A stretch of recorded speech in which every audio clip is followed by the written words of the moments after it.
afternoon, sir. Good afternoon, all. Good Good afternoon, afternoon. sir. Good Good afternoon, afternoon. sir. Good afternoon.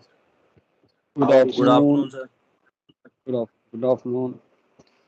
Okay, so we'll be doing your MARPOL and X4, that is your sewage discharge regulations. In sewage, you have various bacterias. I was just reading one of those TV news was coming in Ghaziabad. 300 people have been affected in that Amrapali condominium, high-rise buildings. So the report coming in India TV right now was that the virus, coronavirus, is spreading through the sewage line. As per the report of Hong Kong, a person in second floor was affecting a person on 12th floor because of sewage. So that sewage line was transmitting the coronavirus. So similarly, on sewage of your ship, you'll have various viruses, various bacteria, E. coli, and all. And earlier, everyone was dumping into the sea, the sewage, and that was affecting the shoreline, that was affecting the trade, the suppose the tourists, the beaches, the toilet was coming there, affecting people, transmitting diseases. So the control was required on that. That's why MARPOL NX 4 came up. How to control your sewage discharge, which is affecting your coastal trade, the coastal states, and the beaches and the shores. So here they had come up with this policy that within 3 nautical miles, you can discharge sewage only through your approved sewage treatment plant. And between 3 to 12 nautical miles, you can discharge through an approved commutator and disinfecting system, or you can discharge by STP, but STP you can do within 3. So STP you can do from 0 to 12 miles. But from 3 to 12 nautical miles, if you don't have STP or sewage treatment plant, then you can discharge in water through your approved commutator, that is, which crushes the toilet, and disinfectant, which kills the bacteria in the toilet. And beyond 12 nautical miles, you can dump the sewage into the sea, but not suddenly or not together. You have to discharge at certain rate as per the certificate which you have. So MARPOL NX4 came into force on 27 September 2003. That controls your introduces requirements how to control pollution of sea by sewage. Now, there was reports of sewage dumping by aircraft also, because aircraft also, you know, you have toilet, and one of the houses near the airport in Delhi, they had filed a PIL in the High Court that some of the aircraft were dumping toilet over his house, and he had claimed damages of 1 lakh. So that was admissible in that court, and he won the case, and the company airlines had to pay him 1 lakh because they were dumping sewage before entering the airport, because they had to pay for collection of sewage, so they were dumping on the houses. So sewage is supposed to be controlled. You can't dump it anywhere you want. You know, when you feel very bad when some bird drops sewage on your head. So if your full lump of the sewage or aircraft is coming in your house, you know how it feels. So similarly, sewage into the sea is going to destroy your beaches, the houses next to the port and all. That the sewage will keep floating there. So the sewage control was done by Annex 4. So discharge of ship sewage is prohibited except when the vessel is equipped with sewage treatment plant, or if from a holding tank You can discharge at a distance of more than 12 nautical miles at certain speed. You can't discharge entirely.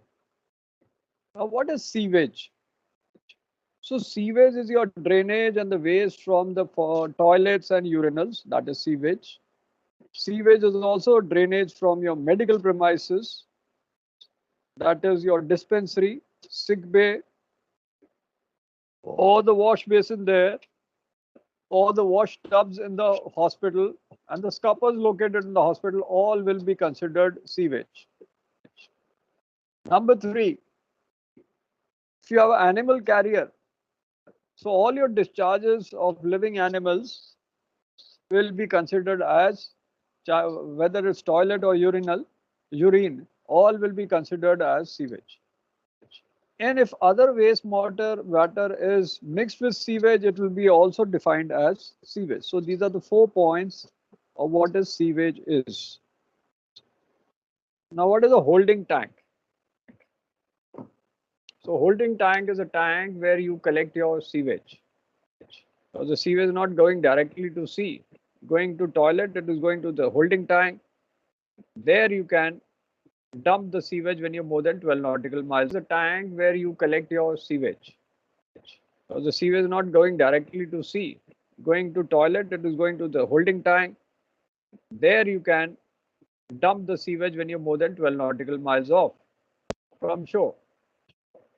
So what are the provisions of vessels engaged in international voyages? One, this Annex 4 is applicable for new ships of 400 gross tonnage and above. New ships of less than 400 gross tonnage and above, if they have got more than 15 persons certified to carry, then it will be applicable. Because the more the number of persons, the more the sewage. Existing ships of 400 gross tonnage and above, 5 years of the date of entry into force of this annex, that was 2008, it would have entered. Existing ships of less than 400 gross tonnage, certified to carry more than 15 persons, 5 years of the date of entry into force of this annex, that is 2003 plus 5 is 2008. Now, certain exceptions are there for all your annexes. So here the first exception is that discharge of sewage from ship necessary if you have to secure the safety of ship or those on board, or when you're saving life at sea, then you can discharge sewage, but then you have to justify.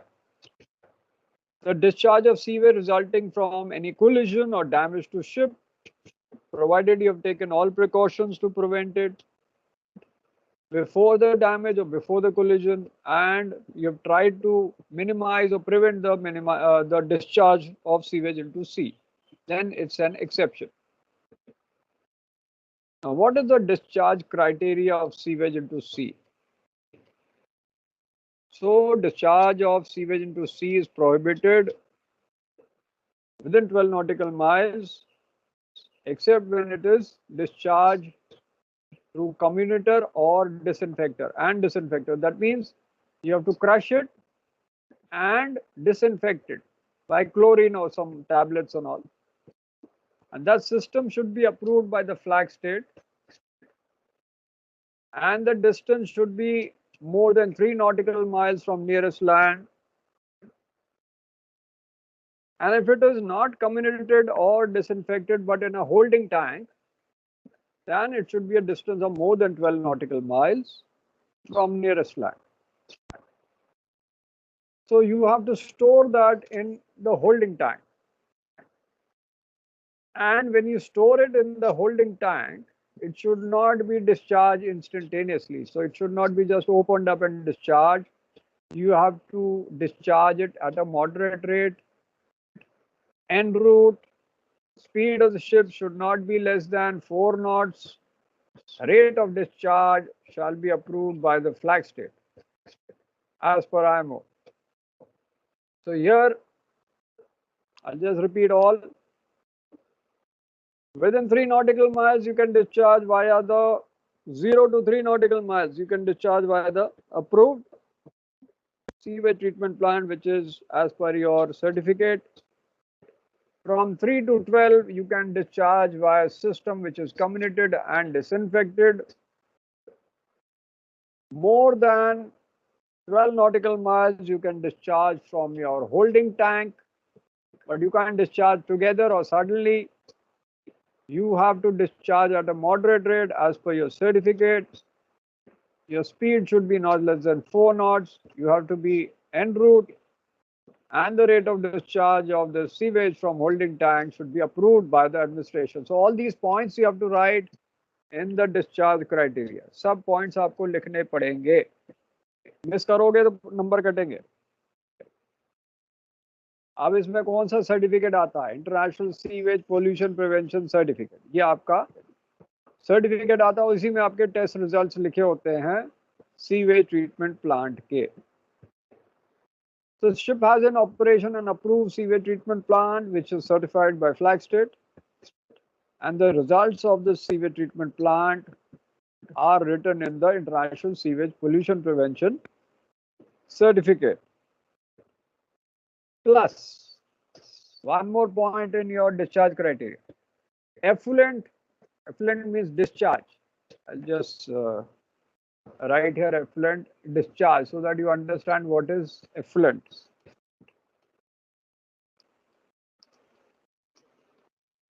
So your discharge should not produce visible floating solid, so that you should not have the toilets floating around in the water, nor that toilet should cause any discoloration of surrounding water. Not that the surrounding water becomes yellow or black. That is not allowed. Because when you pump discharge from the sewage treatment plant, then the water will be as like normal water.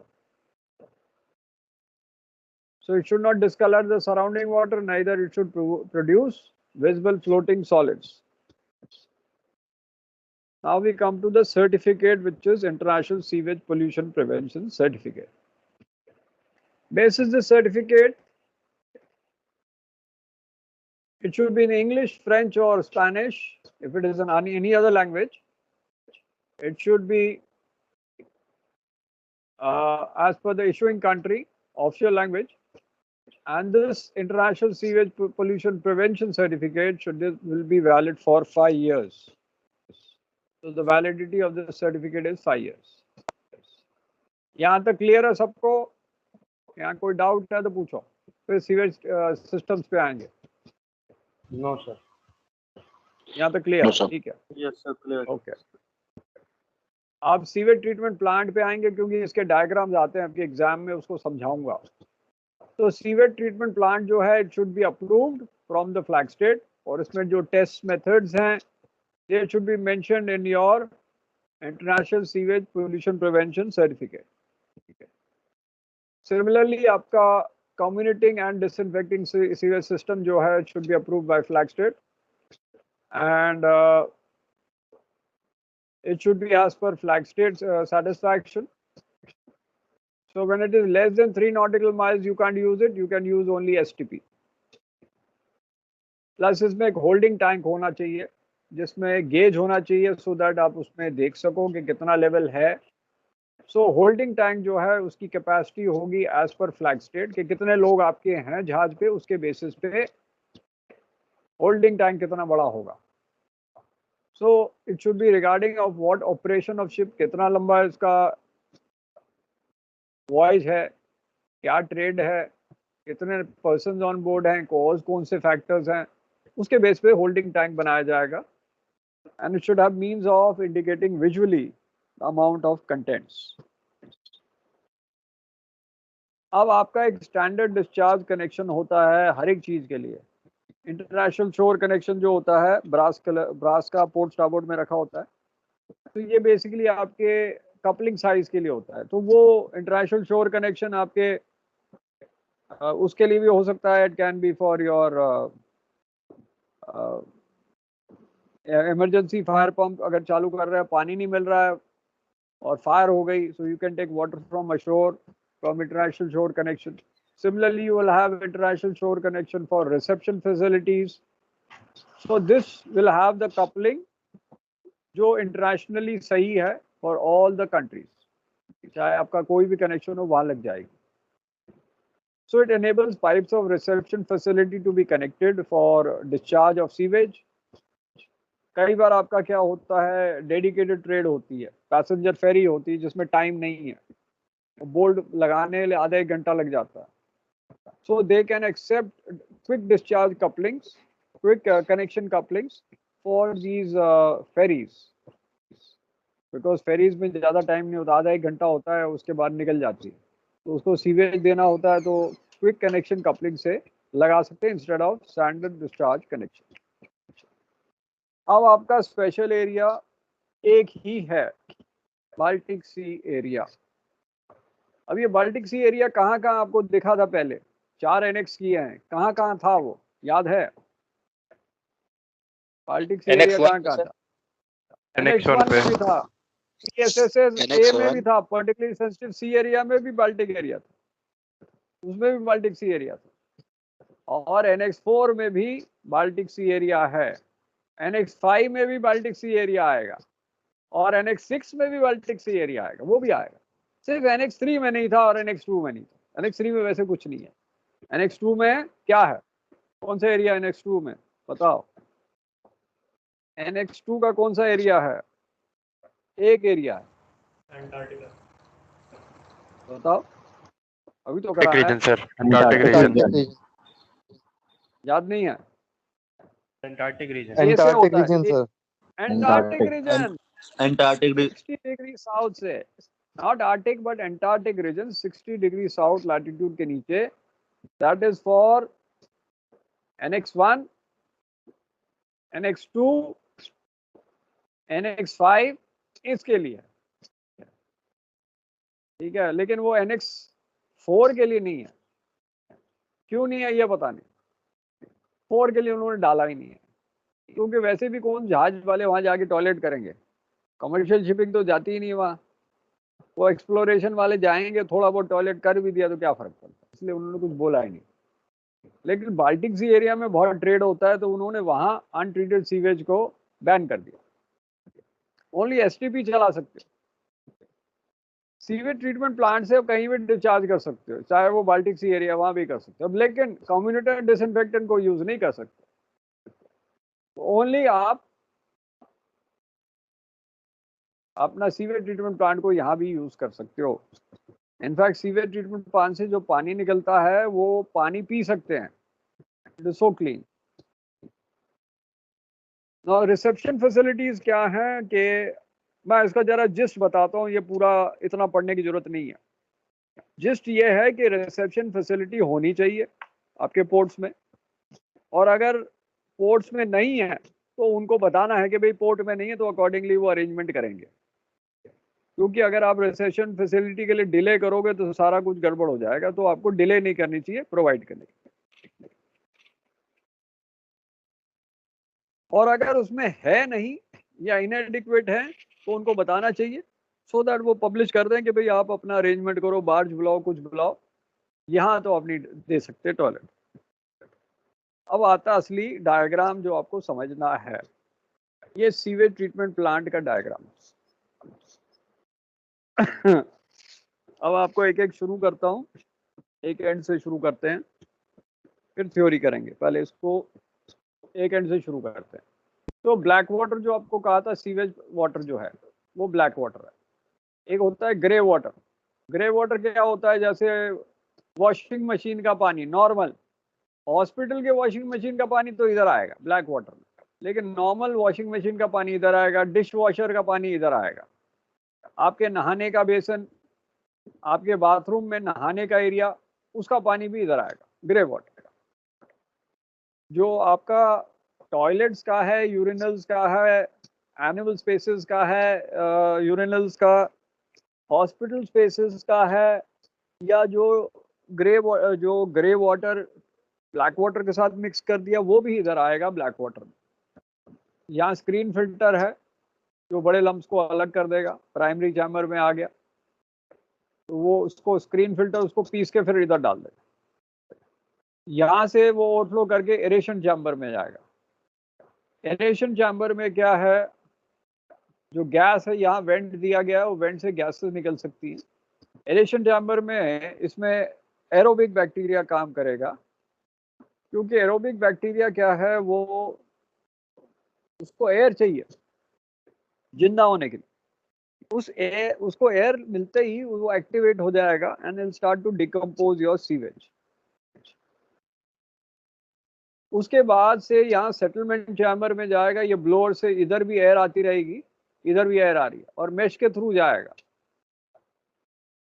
तो यहाँ से piece उसके lumps टूट गए जब डिमिस्टर से जाएगा, और अगर वो स्लज बच गया, उसको डिकम्पोज नहीं किया, बिकॉज अब डिकम्पोज हो जाएगा तो पार्टिकल छोटे हो जाएंगे, तो जो बड़े पार्टिकल है वो वापस रिटर्न लाइन से पंप कर देंगे उसको वापस। यहाँ भी वेंट है, ये जब सेटलमेंट चैम्बर ओवरफ्लो करेगा वो क्लोरीनेशन एंड कलेक्शन चैम्बर में आ जाएगा। अब इसमें दो लेवल है, एक लो लेवल फ्लोट, एक हाई लेवल फ्लोट। वो अलार्म क्रिएट करेगा, लो लेवल फ्लोट भी अलार्म देगा, हाई लेवल फ्लोट भी अलार्म देगा। तो ये इधर आ जाएगा आपका, इधर ग्रे वाटर इनलेट भी आएगा। इसमें आपने क्लोरीन डाला, क्लोरीन को होल्ड करना है 60 मिनट्स के लिए। एक बार 60 मिनट्स हो गया तो दैट मीन्स डिसइंफेक्ट हो गया, फिर उसको हम ये वाल्व खोल के ओवरबोर्ड कर सकते हैं। अगर आप 12 माइल से बाहर हो तो फिर तो सीधा यहाँ से ये सब करने की जरूरत नहीं है, ये खोला और ओवरबोर्ड कर दिया, एज पर रेट डायरेक्टली कर दिया। अगर आप 12 माइल के अंडर हो तो फिर आपको उसको ऑपरेट करना पड़ेगा। 12 माइल के बाहर तो डायरेक्ट बाहर कर दिया। हाँ, ये समझ आया कि मैं दोबारा बोलूं? सर ये हाई लेवल फ्लोट और लो लेवल फ्लोट किस चीज पे मतलब का अलार्म देगा, क्लोरीनेशन लेवल पे या फिर सीवेज लेवल पे? Level of contents in this tank. अगर इसको हाई लेवल अलार्म है तो ये तो बाहर निकल जाएगा ना, इस लाइन से निकल जाएगा, यहाँ से ओवरफ्लो करना शुरू करेगा। तो अलार्म से आपको पता लग जाएगा, ये लो लेवल अलार्म से पता लगेगा यहाँ से आ ही नहीं रहा है कुछ, इसलिए मतलब ये अटक गया कहीं। तो लो लेवल अलार्म सर इसलिए सो दैट। हाँ हाँ, क्या बोल रहे, बोलो। सर जैसे इससे तो हाई लेवल से तो अगर ओवरफ्लो करता है और लो लेवल से हम लोग को अलार्म पता चलता है, तो हम लोग को किस चीज से पता चलेगा क्लोरीन सफिशिएंट है कि नहीं है? नहीं, क्लोरीन तो तभी डालोगे ना जब ये इससे इसके ऊपर आएगा। अगर इससे नीचे आया इसका मतलब क्लोरीन आप डाल दिया, तो इसका मतलब आपका एक इसका जो इंडिकेटर भी होता है ना, तो अगर लो लेवल अलार्म है, आपने क्लोरीन खोल दिया तो वो वेस्ट हो जाएगा ना। So you just will not put it जब तक लेवल ऊपर नहीं आए। लो लेवल अलार्म आया इसका मतलब कुछ है ही नहीं, आपने क्लोरीन खोल दिया तो वो वेस्ट हो रहा है ना।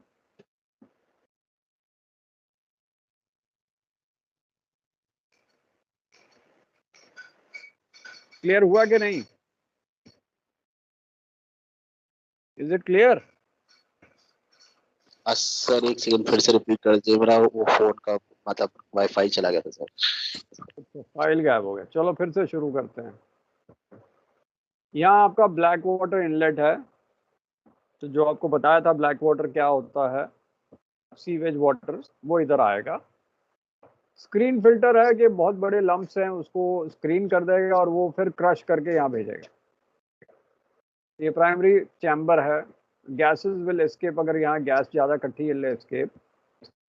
अब यहाँ से फिर लेवल से एरेशन चैम्बर में जाएगा। नेक्स्ट ये कलेक्शन चैम्बर से एरेशन चैम्बर जाएगा, यहाँ आपके ब्लोअर चलेंगे और एयर इसको दी जाएगी, so that aerobic bacteria is going to activate on the sewage to decompose it. Went out हो जाएगा यहाँ से गैसेस, एंड फिर यहाँ डिमिस्टर से सेटलमेंट चैम्बर में जाएगा। सेटलमेंट चैम्बर में भी डिकम्पोज होगा फर्दर। जो लम्प्स बच गए they will be sent back to this line, so that aeration chamber से उसको वापस डिकम्पोज करें एंड देन सेटलमेंट चैम्बर में भेजें। गैसेस यहाँ से निकलेंगी। From settlement chamber, it comes to the chlorination and collection chamber of the last chamber, the fourth chamber. In this chamber, the grey water inlet will also be opened, so that your sewage, whatever sewage has, whatever remained, जिसमें अभी bacteria है, क्योंकि उसको activate तो कर दिया but bacteria मरा नहीं है।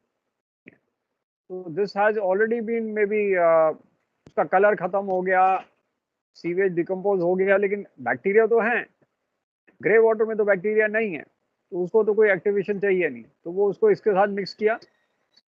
The chlorine will be put in here, that will be held for 1 hour. After 1 hour, the chlorine will deaden all your viruses and bacteria.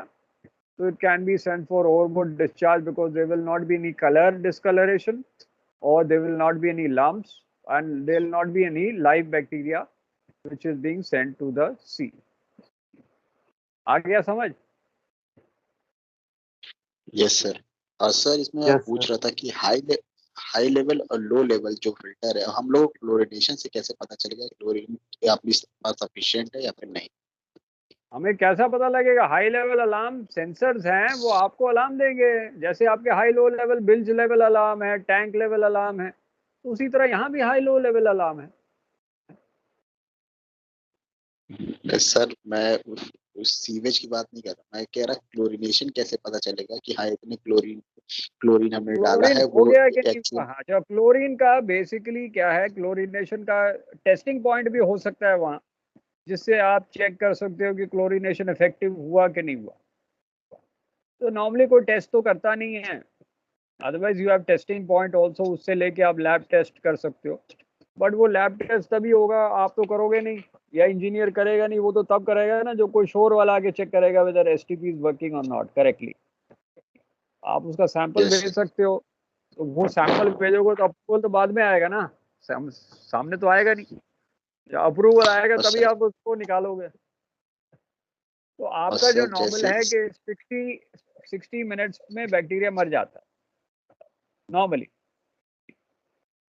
Yes sir. और आपके सर मैं पूछ रहा था कि हाँ, सर थोड़ा जैसे जोर से बोलो ये यार, तुम्हारी आवाज बहुत अच्छी आ रही है, थोड़ा जोर से बोलो।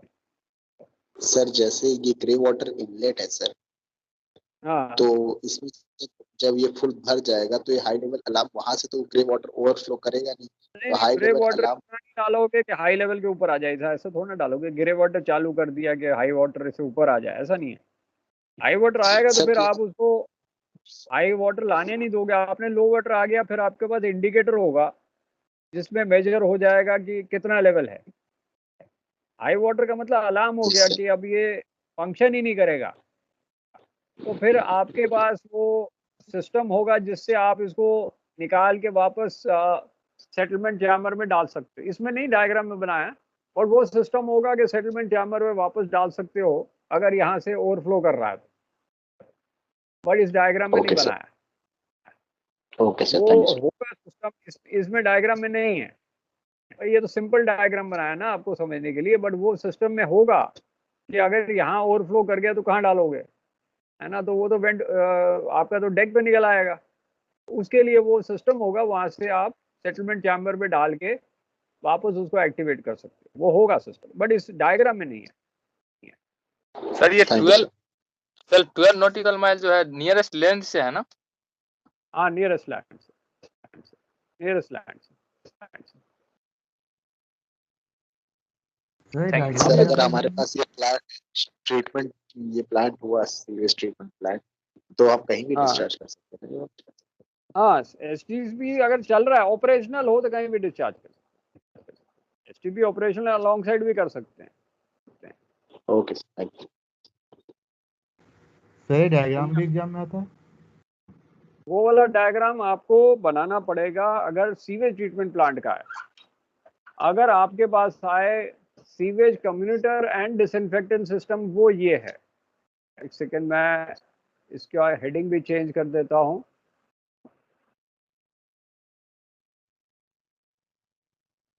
सी एंड डी करता हूँ। सी-एन-टी ट्रीटमेंट, ठीक, कम्युनिटर एंड डिसइंफेक्टेंट ट्रीटमेंट प्लांट, ठीक है। तो इसमें सीवेज ट्रीटमेंट प्लांट कंफ्यूज नहीं होना, ये सीवेज नहीं है, ये सी-एन-डी ट्रीटमेंट प्लांट है, कम्युनिटर एंड डिसइंफेक्टेंट सिस्टम। यहाँ लिखूंगा तो पूरा आएगा नहीं, इसलिए सी-एन-डी कर दिया। ये सेकंड वाला सिस्टम अब समझो। ये बेसिकली पीस रहा है और डिसइंफेक्ट कर रहा है, दो चीज कर रहा है, पीस रहा है एंड डिसइंफेक्ट।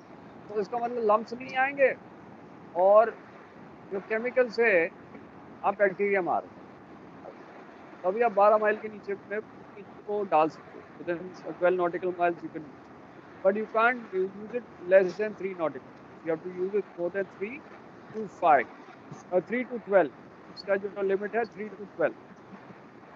बियॉन्ड 12 तो आप इसको सीधा ही डंप कर सकते हो, उसको जरूरत ही नहीं। तो टॉयलेट से यहाँ आया, ये वाल्व खुल गया। अब क्या है, यहाँ परफोरेटेड बेल्ट चैम्बर है, जैसे आपका कन्वेयर बेल्ट चल रहा है ना, कन्वेयर बेल्ट ऐसे चलता रहता है। कार में भी होता है कन्वेयर बेल्ट, तो कन्वेयर बेल्ट नहीं चलेगा तो आपके व्हील नहीं, चक्का ही गाड़ी नहीं चलेगी। आपके कन्वेयर बेल्ट आपके एयरपोर्ट में होते हैं, जिससे आपके सारा बैगेज घूम रहा होता है, तो कन्वेयर बेल्ट है ये। और इसमें होल है, कन्वेयर बेल्ट के ऊपर होल्स है, इसलिए उसको कहते हैं perforated belt chamber. So this is moving like this. तो जो टॉयलेट आया, सॉलिड ऊपर से निकल के इधर आ गया, और जो लिक्विड यूरिनल है वो इसमें से पेनिट्रेट करके इधर आ गया, जो होल्स हैं इसमें से निकल के यहाँ आ गया, सॉलिड कन्वेयर बेल्ट के साथ इधर आ गया। तो सॉलिड में हमने कॉस्टिक सोडा डाल दिया, तो ग्राइंड कर दिया, और ग्राइंड करने के बाद we have collected in the sludge retention tank. यहाँ से आपका जो यूरिनल था वो परफोरेशन से इधर आ गया, तो यहाँ हमने कॉस्टिक सोडा नहीं डाला, लिक्विड क्लोरीन डाल। उसके बाद बैक्टीरिया मरा, उसमें कॉस्टिक सोडा डाल दिया, तो उसका कलर भी वाइट हो गया, उसको फिर हमने स्लज में डाल दिया। कॉस्टिक सोडा डालने से जो उसका कलर है वो चेंज हो जाएगा, ब्लैक से वाइट हो जाएगा। अब ये इधर आ गया। अब इसको हम, इसका जो पानी है इसको हम फिल्टर लगा के, इसको सी वाटर के साथ, सैनिटरी पंप के साथ प्रेशर मार के वापस फ्लश में यूज कर सकते हैं इन द टॉयलेट। तो फ्लश में टॉयलेट के साथ यूज करेंगे तो फिर जो टॉयलेट के साथ आएगा फिर वही चीज करनी पड़ेगी।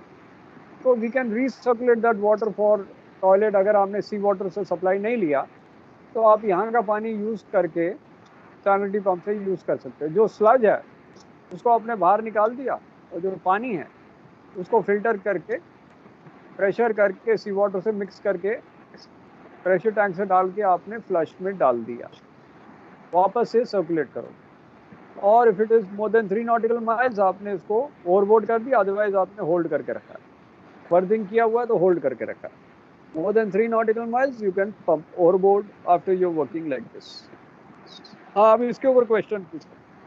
कम्युनिटर एंड डिसइंफेक्टेंट सिस्टम डायग्राम तो आपको बनाना है।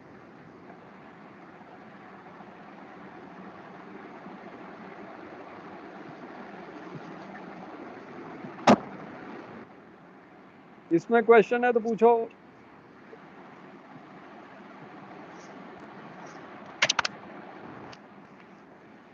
क्लियर है, आगे करें? Yes sir sir. इसमें सर सर इसमें सर हाँ पूछो। 3 नॉटिकल के बाद डिस्चार्ज कर सकते हैं ना सर?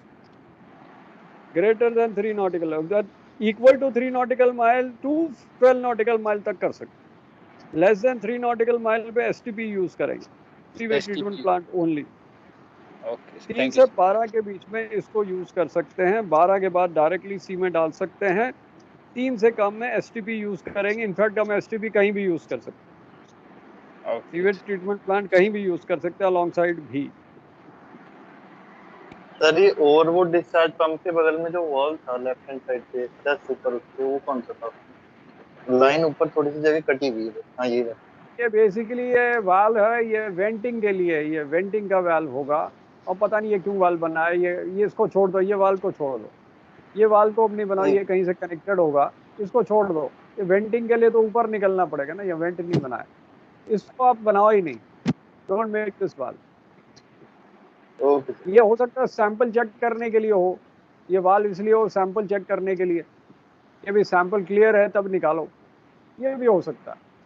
ये वाल्व से सैंपल देख लिया, सैंपल ठीक है तो निकाल दिया, सैंपल गड़बड़ है तो उसको होल्ड कर दिया। might be sampling point. इसको मार्क नहीं किया but might be a sampling point. Okay sir. ये तो किसी इंजीनियर ने बनाया हुआ है, क्योंकि ये इंजीनियर्स को पहले बहुत पूछते थे, आजकल आप लोगों को भी पूछते हैं। इंजीनियर्स के लिए तो कॉमन डायग्राम है, बट आप लोगों के लिए और फेज 2 इंजीनियरिंग नॉलेज जो पढ़ते हैं उनको तो आता है। पहले उन लोगों को ये सब आता था, अब आजकल आप लोगों को भी ये डायग्राम आना शुरू हो गया। आजकल क्या हो रहा है कि इंजीनियरिंग के डायग्राम आपको देते हैं और आपके डायग्राम इंजीनियर्स को देते हैं बनाने के लिए। अभी आपका सीवेज ट्रीटमेंट प्लांट है, हर जहाज में अलग अलग टाइप का है। अब आपके जो बैक्टीरिया जो काम करते हैं, एक होता है एनारोबिक और एक होता है एरोबिक।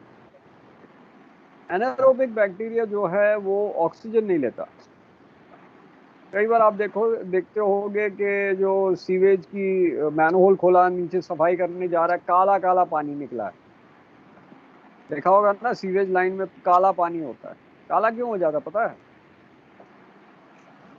पानी काला क्यों होता है? क्योंकि वहाँ जो बैक्टीरिया काम करता है वो ऑक्सीजन के बगैर काम करता है। तो वो जब ऑक्सीजन के बगैर काम करता है तो उस बैक्टीरिया का नाम है एनारोबिक बैक्टीरिया। एनारोबिक बैक्टीरिया पानी को काला कर देता है, डिस्कलर कर देता है। तभी हम एरोबिक बैक्टीरिया को एयर देते हैं, क्योंकि अगर हमने एयर नहीं दी तो सीवेज फिर काला हो जाएगा और उसके बाद आप पंप नहीं कर सकते। सो एनारोबिक बैक्टीरिया क्या है, ये भी डिकम्पोज कर देता है, बट ये काम फाउल गैसेस क्रिएट करता है। H2S, मीथेन, ये सारी क्रिएट करता है। इसलिए आपने पढ़ा होगा कि भाई जो सीवेज की वो उधर में गया है, मर गया, उसने वो SCBA नहीं पहना और सीवेज की टैंकी में उतर गया किनारे पे और मर गया। 4 लोग मर गए टैंक में उतरते हुए। तो रोज आती रहती खबर। ये कोरोना से पहले रेगुलर खबर थी, अब कोरोना के टाइम सब बंद हो गया।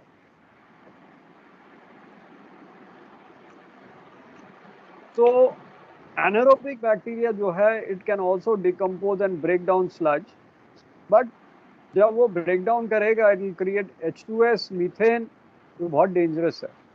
हाइड्रोजन सल्फाइड है, बहुत लाइक रोटनेक्स की स्मेल आती है, मीथेन, ये बहुत डेंजरस है। So basic principle of working of biological treatment is decomposition of raw sewage.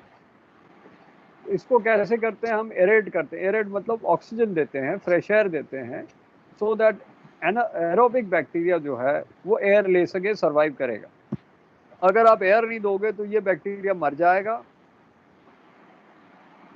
Anaerobic bacteria decompose कर देगा सीवेज को और वो क्रिएट करेगा methane and H2S, which are harmful gases, plus it will discolor the water to black, which is also not allowed. So aerobic bacteria survive on fresh air and decompose raw sewage, which can be disposed of in sea. So air is very important for functioning, इसलिए हम blowers लगा के रखा है in your sewage treatment plant. So if the air is not present, it will lead to the growth of anaerobic bacteria, which will produce toxic gases. Plus, after decomposition of sewage with anaerobic bacteria, a dark black liquid causes discoloration of water, which is not accepted for discharging. Therefore, biological sewage treatment plant should maintain a flow of fresh air. अब आपका जो process है, इसमें 3 chamber हैं। पहला chamber लिखा नहीं है, पहला चैम्बर जहाँ रिसेप्शन चैम्बर है फर्स्ट वाला, उसके बाद अब एरेशन चैम्बर में जाता है। तो एरेशन चैम्बर में this is fed with the raw sewage which has been grounded to form small particles. When you form small particles, the surface area of sewage is increased, which can be readily attacked by the bacteria, which is aerobic, and they will decompose into CO2, water and inorganic sewage. So the air is forced through this diffuser, and your pressure of air is also playing an important role in decomposition. So pressure को हम रखते हैं 0.3 से 0.4 bar. So we maintain certain pressure of air. Settling tank जो है, mixture of liquid and sludge is passed into settling tank from aeration chamber. So sludge settles at the bottom, clear liquid will be at the top. Sludge will not be allowed to be kept inside the settling tank because अगर वो वहाँ रहेगा तो फिर bacteria grow करेगा, anaerobic वाला and foul gases will be produced. तो इसको वापस रिसाइकल करके आपका एरेशन चैम्बर में वापस डाल देते हैं so that further breakdown of sewage will take place. आखिरी चैम्बर जो है it's chlorination and collection chamber. Here the clear liquid is produced from settling tank is overflown and disinfected with chlorine. Why we use chlorine? To kill the E. coli bacteria and reduce to acceptable level of chlorination. So when you want to reduce E. coli, you have to treat for minimum 60 minutes to kill your E. coli and other bacteria, harmful bacteria. So that is your sewage.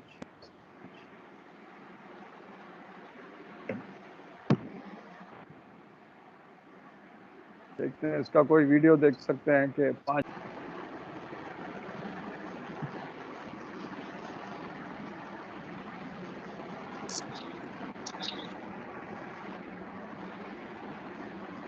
Every ship of 400 gross tonnage and above, which is engaged in international voyages and carrying minimum 15 persons on board, must be equipped with either a sewage holding tank of appropriate capacity or an approved sewage treatment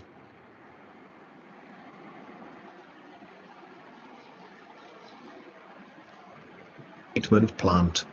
The STP is fitted in the engine room of the ship, where all the black water and grey water is collected and treated before discharging it to the sea, as per MARPOL Annex 4 regulation. The biological type STP comprises of 3 main chambers.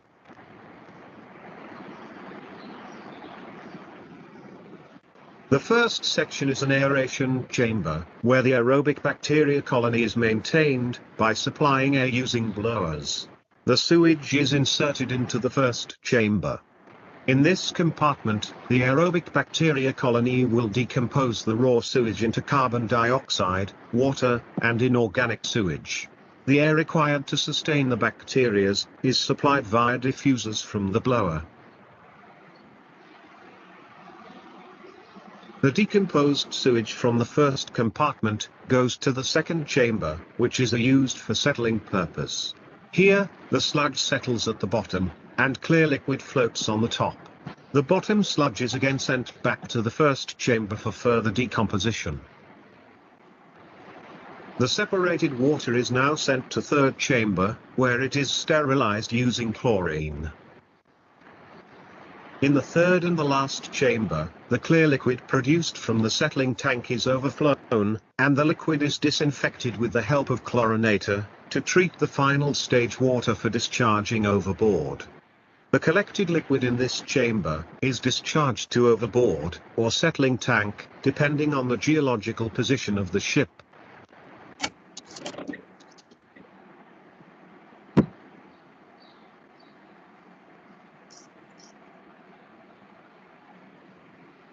We will have a break now, and after break we will continue with NX5.